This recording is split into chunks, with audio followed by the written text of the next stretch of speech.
it's not often when you write a report like the one that I'm about to tell you the findings of that you're going to get to see some of the recommendations happen.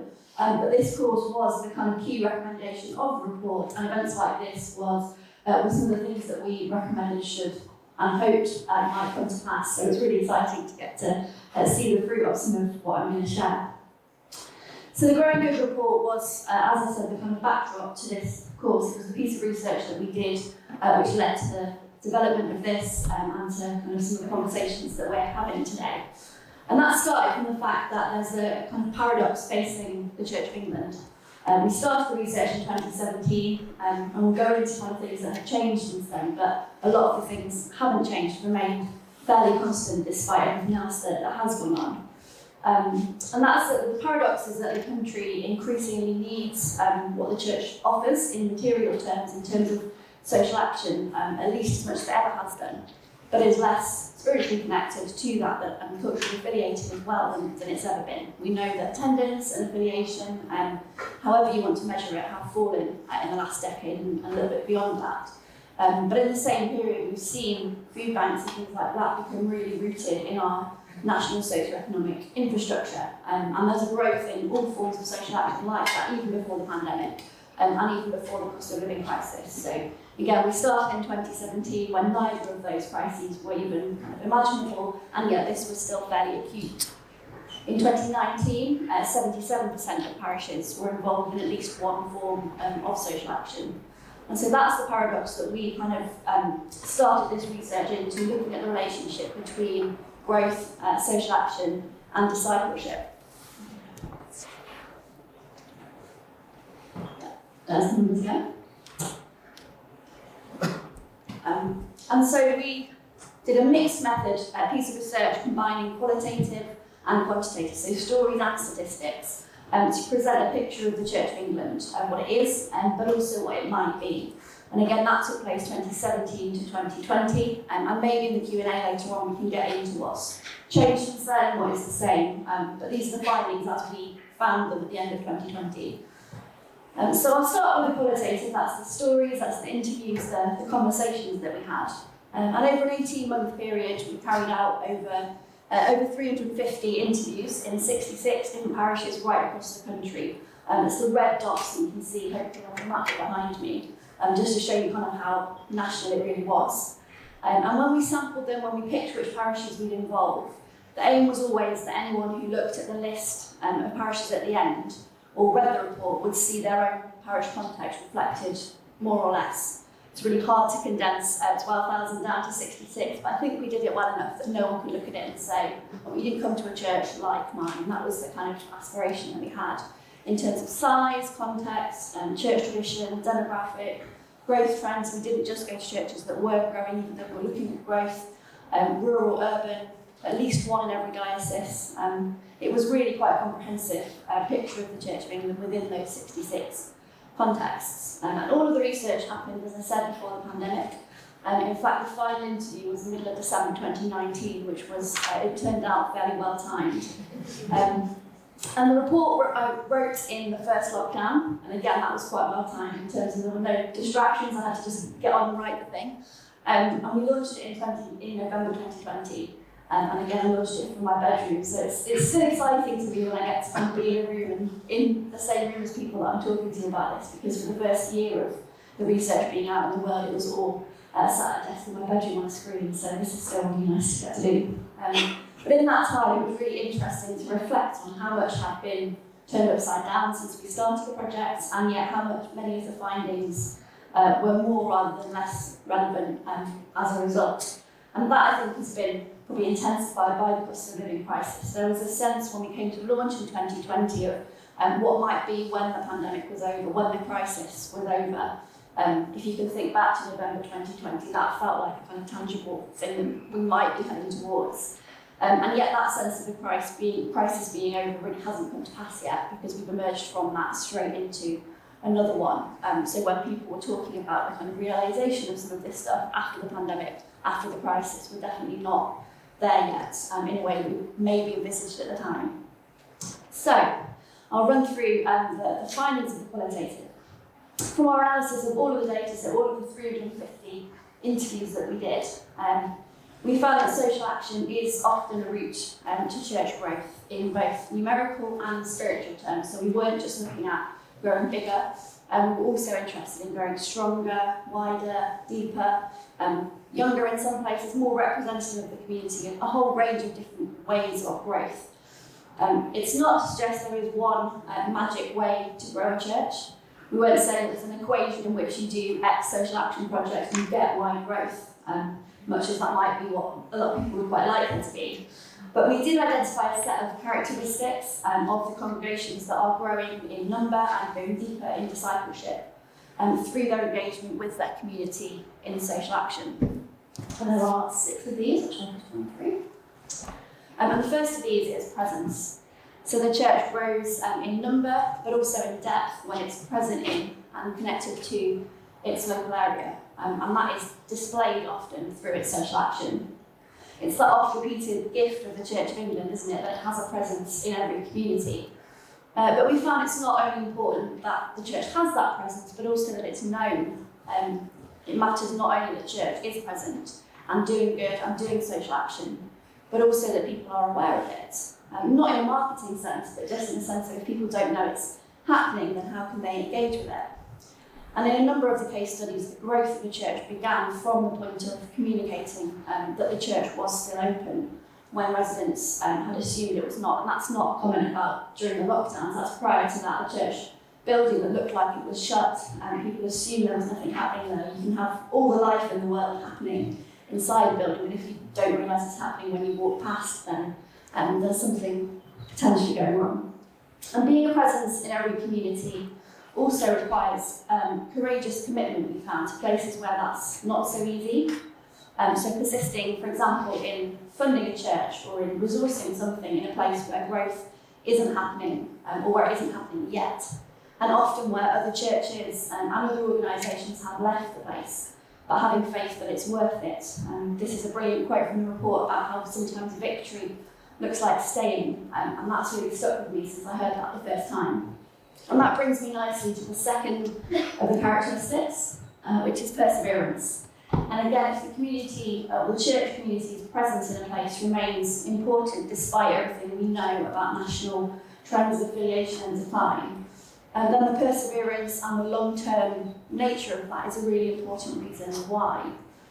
Congregation growth often occurs after years of focused activity, years of engaging in meeting the needs of a community, and particularly, but not only in more deprived areas, that long-term commitment of the church often contrasts really starkly with the approach of other organisations, statutory organisations, charities, other organisations that come in for a short time and then leave when their funding changes or when there's a change of role. And in some cases, which don't necessarily lend themselves so well to growth, the church can mirror those patterns. It can be short-term in thinking or short-term funding initiatives, but that doesn't necessarily lead to growth. But the church does also have the power to challenge some of those kind of patterns of short-term nature. And the church can represent really consistent community leadership of the sort that other groups don't always have. And I think, for example, of one clergy who we interviewed who told us they worked with 4 head teachers in 5 years at the local primary school. And so just by virtue of having been the same clergy for 5 years, the church was in a more consistent place than the kind of the turnover that they'd been in the primary school. And that's kind of repeated in lots of different places, not just primary schools, but different local community institutions, initiatives that have changed. So when growth arises from relationships, which we find it does, it's natural that that does take time, it's not instant.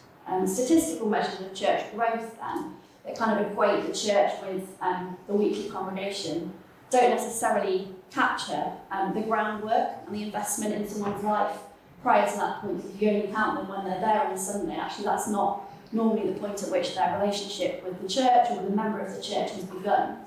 And the analogy that a lot of the participants and a lot of people we spoke to used was of a plant. I don't think you have to be a gardener to kind of understand that, but the point at which the shoots of growth are seen above the ground or on the plant isn't the point at which the plant starts growing. There's roots, there's watering, there's a whole load of work before that point.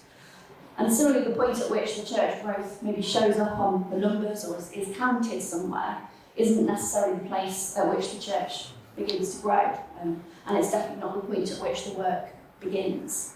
And I think that's both a challenge to church funding structures, perhaps, that might be tempted to pursue some of the shorter term strategies, but it's also an encouragement for the congregations that know that already, and that are already doing that slow and faithful work of building relationships and of loving people.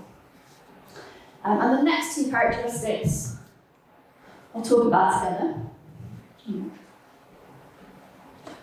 I should have said as well, all the photos are from people who were involved in research, and these aren't stock photos, they're ones we took as we went. So the stories that I'm telling are the people that you're seeing as well. So the next two characteristics of churches that are growing through social action are hospitality and generosity, and we'll talk about those together. They both communicate the genuine willingness of the congregation to engage with and to invest in the community that as it is, the community that is there.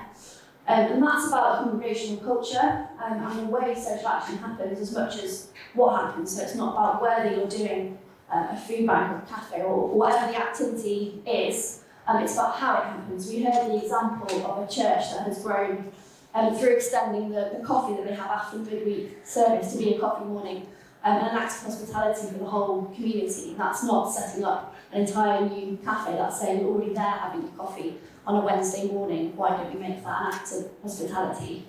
And again, this project happened before some of the kind of warm welcome and those spaces, the warm spaces that happened this winter even exist, or even some that we could envisage needing. But I was speaking to someone this morning who was involved in that, and they said that around 50% of the people that came to them came because they couldn't afford their heating. The other 50% came because they wanted to be with people. So it wasn't just that they were coming to a place because it was warm, it was because they were coming for that hospitality and generosity. And I think we kind of know that instinctively, but it's often pretty helpful to have it kind of there in the data as well. The next one, we call it adaptability, although there are a number of different words that we could have used. And I reflected at this point that if messy church hadn't already been a thing, that's what I would love to have called this whole report actually, because and particularly this section of it, because it captures some of the less tidy ways in which this all plays out, but the messiness that is just there, and I love that. But where the church is growing and flourishing through its involvement in social action, then the congregation and the community's capacity to adapt, to embrace complexity and chaos and mess is critical. Because the circumstances that might have led to someone engaging with the church's social action might not always be linear or neat or any of those things that we quite like sometimes in the church. And it might have implications for the life of the church, not just for that person, in ways that can challenge sometimes, if we're honest, the status quo of the church community. It can have practical implications for people's ability to commit their time and their energy to the church. And this can be an opportunity rather than a barrier to the growth of the church, but it does require a level of compassion and acceptance within the church. For example, there was a church which maybe it might be a familiar example to some of you, where the majority of lay leaders in that congregation are shift workers or on 0 hours contracts, and that doesn't mean anything for their faith in terms of its depth. It does mean a lot for their ability to know when they'll be there or whether they'll be there on a Sunday morning. And that just requires a degree of flexibility. That's not a barrier to their involvement or their belonging to that community, but it does need to be a bit more flexible with rotas and timekeeping, and again, those things that we quite often like. And another important dimension of that is the need for a degree of resilience within a congregation, but also an openness to lament, which we're not always quick to embrace, I don't think. For example, one community talked about how a really key part of their social action was the funerals they held for rough sleepers that had come to the church. And it might be more obvious that their service of rough sleepers was the night shelter, that the service that they'd given up to that point, but they saw that holding funerals and having that space where someone could be remembered, could be mourned, was as important. And there's also a degree of lament and disappointment sometimes in investing time and love and energy in a relationship, in a person whose circumstances then, for whatever reason, see them leave the church. That came through quite strongly in areas that are, for example, home office resettlement areas where you know that someone's not going to be in the parish for longer than 6 weeks, regardless of whether they want to be or any of those things. It's quite hard to accept that they're not there for very long, but it is still possible to love them for the time that they're there. But again, that needs adaptability and resilience and preparation for it as well. But ultimately, if the church is recognised as a place where it's okay to bring the messiness and the complexity of life and admit when things aren't perfect, when they're difficult, it's far more likely to be a place that people, within and without it, feel they want to join and to belong to. And the last of the 6 characteristics was this invitation to participate. And in some ways, I think this is, well, it was for me at least, one of the most interesting findings, certainly not something I had necessarily anticipated going into the research. But participating in social action as a volunteer, as well as someone that received from it, can offer a practical route into faith for people who weren't previously part of the church community, might not ever have responded to an invite to come to a service or an alpha course or any of those kind of invitational things that churches often do. And so it's really important, we included this in the recommendations, that congregations see social action as something to invite people to join in with, as well as the services and the worship side of the church, that you're as quick to say, why don't you come and join in with this activity that we're running, or this food bank that we're doing, we'd like to come have you join in with that, and that is often a route into faith as well. To go on with these, as I said it was meant to be stories and statistics. To go along with the extensive qualitative data, the interviews that I've already spoken about, we had planned a national survey of Anglican congregations right across the country.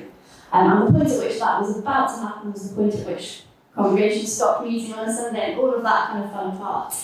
But we did do some analysis of the existing statistics and mission data and all of that, along with a much smaller survey in 3 deaneries of local dioceses, so it wasn't particularly national, but it gave us some data which is probably a little bit dated now, but I've left it in just as a kind of reflection on whether these things ring true to you or whether you think these things have completely changed. And these are not nationally representative, these are from a handful of parishes in one point in May 2020. But I think it does point us in terms of some important trends. There's nothing here that we would have expected to see completely contradicted in a bigger sample, for example. And so just to highlight a few of them, 52% of those who responded agreed or strongly agreed that they had first met people who worshipped at the church through church-based community activities.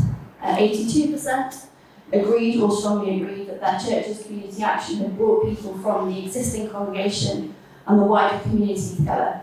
79% said they'd made friends through volunteering in church-based action, and that increased to 86% of participants over the age of 65. So there were some implications again there, some of the conversations that were going on at the time about loneliness and isolation, particularly in later life. We also included questions about the effects of the pandemic, and again this was May 2020. when we thought it might be a 3 or 4 month thing rather than a 3-year marathon. So think about that in the context of these. But these are questions about the impact of the pandemic on the church's social action. 33% thought their church would be more engaged with the community after the pandemic as a result of having been through it. 59% said they thought their church would be more aware of the community's needs. And 36% thought their church would be more able to offer support to the community as a result of everything that was in 2020. This is again before the cost of living crisis. I think these things might have shifted a little bit since then. But this is also in the context of a sample who we found were more highly engaged than the general population to begin with. So the whole sample were more likely to do social action than we might have expected if we'd done it nationally. There was a degree of realism in the findings. Not all of those who thought their church would be more aware of the community's needs, for example, also thought they'd be more able to offer support for that. And I think, again, in light of everything that's gone on since, that's quite a helpful degree of realism, of kind of recognising that there are some limitations to the church's capacity. And that was apparent in the difference as well between, again, in May 2020, between under 65s and over 65s in their perception of their personal capacity to be involved. We saw some of the kind of restrictions of shielding and the likeliness of people being able to get involved affected. But I do think this is encouraging in the sense that people felt that for all that the pandemic had been difficult, it had at least kind of made people consider their community's needs in a way that sometimes they hadn't before, or in a different way. And I think that has only continued since in terms of everything else that's gone on. So I won't go into too much depth on the recommendations, because the fact that you are here is a good indication that the recommendations did get to where we hoped they might. But just to run through them very briefly. We recommended that the local church should think more strategically about the potential of its social action and volunteering to lead to growth. And as I mentioned, that's a church that is as quick to invite its neighbours to join in with its social action as it is to invite them to come to a church service or a course or a Bible study. Where that has happened, churches were often really surprised by it rather than expecting it. There was a church which wrote to local residents to let them know that they were engaging in the night shelter network, and on a Tuesday night that's what the church would be doing. And by their own admission, they did that mainly to ward off complaints, so that people would know that on a Tuesday night that everyone would be coming in for that. But they were really stunned when half the street wrote back and said, "How can we help?" And that wasn't the purpose of writing to the whole street to sort of warn them this is what the church is doing. But actually, what would it look like if that was the expectation rather than something that completely took everyone by surprise? That could be the norm. We also talked about how churches might explicitly include that relationship between action and growth and discipleship in their teaching, whether that is small groups like the ones we're going to hear more about now, or in Sunday mornings. And that might equip congregations as a whole to kind of connect their faith with their action a little bit more. We suggested it could be tied in with the church calendar, and it doesn't have to be a really clunky, now this is the point of the service that we're going to talk about social action. The best example I can think of that I saw was one vicar who did a treasure hunt at an all-age service on Epiphany, when baby Jesus went missing. There was a treasure hunt the whole way around the church, and the baby Jesus turned up in the food bank collection box, which led to a really rich discussion of, well, why might that be where we find Jesus? Why might that be where he ended up? And it was just very natural and kind of part of the worship rather than being a kind of gear change. And that's again something that we kind of recommended there could be and should be more of, we'd love to see. Lastly, in terms of recommendations for the local church that were not kind of big recommendations to national people, we suggested that congregations should be encouraged to reflect on how the culture of their social action helps or hinders their growth and discipleship. Does it look like it's open and happening? Is it hospitable and generous? And do people feel able to come in and join? We also made some recommendations about kind of how the Church of England counts these things, which I'm very happy to talk to people about afterwards, but this is maybe not the point. But we did also recommend that measuring church growth, and I say this not as a kind of technicality, but more as an encouragement, that it should be more contextual than it is at the moment. There should be a way of measuring growth that measures the relationships that happen, and I haven't quite got to the statistics of how we might do that, but there's no sense at the moment of integrating the parish population with the congregation data. So is the growth of a congregation because there's a new housing estate being built? Is the decline because there were those 2 tower blocks down the road that got torn down last year? There's all sorts of contextual factors. Similarly with age, like parish populations change in age profile, they change in demographics all the time. And those naturally have an impact on the church congregation before you've kind of done anything or connected anything there. So we suggested that there might be a better kind of, a more encouraging way of telling those stories. And for a lot of the parishes that show up as inconclusive, because you're kind of growing, declining, or inconclusive, and the majority of parishes, statistically speaking, are inconclusive. That doesn't mean there's nothing happening there. They might have grown and declined several times in that period, because of population change, because of an ageing population, whatever that is. Often victory does look like staying. Often growth looks like staying the same size, because if you've got the same number of people that you had a year ago, but they're not the same people, then you have maybe doubled in that time as well as having halved. So more contextual ways of tracking church growth sound like they're really formulaic and kind of technical, but actually those are the places that the encouraging stories that I think we all know are happening get captured. And so just to end with this quote, which is where the title came from, where the title of the report and the course came from. I love this quote from Middlemarch. And we included that and we drew some inspiration from that because the growing good of the church, the good growth of the church, but to flip it around, is in those 1,000 seemingly unhistoric acts of social action and of kindness, the vast number of congregation members who are quietly living a faithful life in response to their community. And so our research showed that churches can and definitely do grow through social action. Christians are discipled through social action. People come to faith through it. It's not for nothing that faithful is the adjective used in this quote to define the lives of those mentioned. So it isn't a magic bullet for growth, which, but it isn't also, I don't think, as paradoxical as it seemed to start, that the reliance and the need for what the church can offer might actually be more connected to what it offers spiritually than we might think. I'm happy to kind of take questions on that now, but I'll come back to Alison before we do. Thank you very much.